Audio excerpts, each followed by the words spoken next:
I recently watched a fascinating film on Netflix called Fantastic Fungi, and although I started out this adventure to explore the autumn leaves, I ended it immersed in a huge assortment of mushrooms growing in the forest.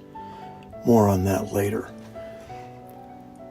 When I began my hike, I expected to fly out over the brilliantly colored leaves between Sundance and the top of the Alpine Loop above Provo Canyon. I'd found some beautiful patches of color there last year and thought that I would find more this year.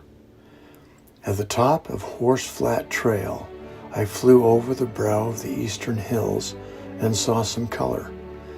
But what turned out to be even more impressive was the huge hillside to the west, covered in yellow and gold, bathed in the light of the early morning sun.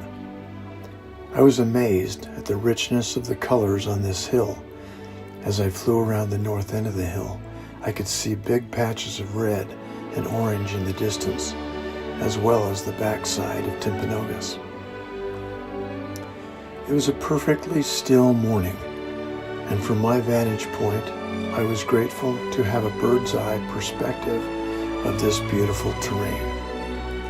As I landed and started to head back down the mountainside, I started noticing several large mushrooms emerging from the forest floor. When I saw the first one, I thought that would be it.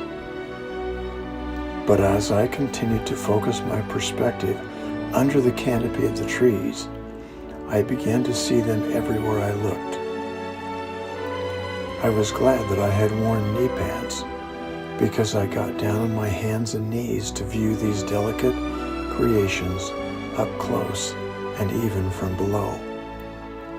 What an amazing world we live in, whether we are looking down from hundreds of feet above or underneath the crown of a mushroom.